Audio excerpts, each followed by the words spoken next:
ទាំងមួយវាយឆ្វេងចូលឆ្វេងទៀតរបស់បាទរស្មីតាមវាយឆ្វេងចូលទៀតដាក់ឲ្យបាទហើយបាទសម្រាប់ទឹកទី1បាទការប្រកួតនៅទឹកដីទាត់ឆ្វេងបាទពីគីរ៉ាទាត់សងវិញរបស់រស្មី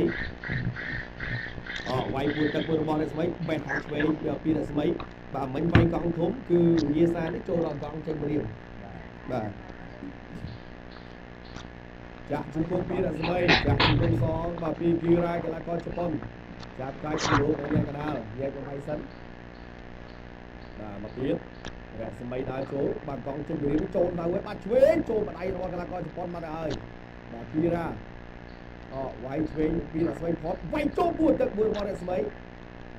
ស្មីវាយឆ្វេងចូលដៃឆ្វេងរបស់រស្មីមកដៃទៀតកន្លែងនេះអូបាទលោកអាញាកណ្ដាលបាទរាប់បាត់ទៅហើយបាទបងប្អូនរាប់បាត់ទៅហើយកីឡាករជប៉ុនបាទរាប់បាត់ហើយនៅក្នុងទឹកទី1បាទកង់ចេញមករៀបនេះចូលដៃមិននៅទេលោកមកទេបាទចាប់ដើមចូលបន្តទៀតរបស់រស្មីពុតឆ្វេងថែមស្រាំបាទដើរចូលវាយឆ្វេងទៀតរបស់រស្មីងើបលឿនទេលឿនរាប់ទៀតជាលើកទី2អូបាទតែលោកអូនតែវ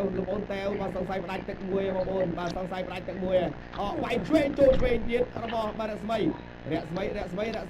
តាមវាយឆ្វេងចូលទៀតដាក់ឲ្យបាទហើយបាទសម្រាប់ទឹកទី1បាទការប្រកួតនៅទឹកដីនៃប្រទេសជប៉ុនបាទគុណខ្មែរណុកអាវ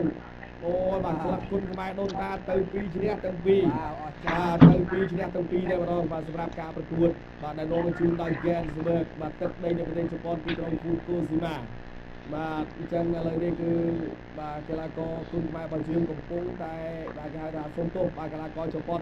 តែបងប្អូនបើកទំព័រគេនេះយើងបាទ2-0បាទប្រកួតបាទតែយើង